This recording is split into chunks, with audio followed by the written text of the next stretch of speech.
din namin ang naitabi. At sa part na to guys, huminto kami kasi sumasakit daw yung likod ng angkas ko. No, chinek ko yung aking suspension dito sa likod. Ayan, may tama na pala. So malamang pag uwi ko na ito, gastos na naman.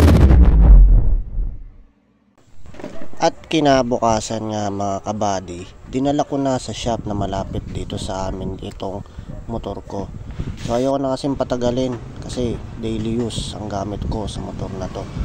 Kaya yan, pinabaklas ko na, inunti-unti na nila.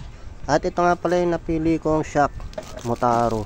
So first time kong gagamit ng gantong may baso. So sana magandang performance na ito. At sa part na to, unti-unti nang tanggalin ni kuya yung mga tornilyo na nakakabit dito sa ating gas tank. And ayan, tinignan ko ulit yung stock suspension ko, mukhang wala ng pag-asa. At ayan, natanggal na yung gas tank. So grabe yung dumi, no? Stock pa kasi yan guys, hindi pa nalilinisan. At ayun, at yan na nga nung napunasan natin mga kabady. So malinis na ulit.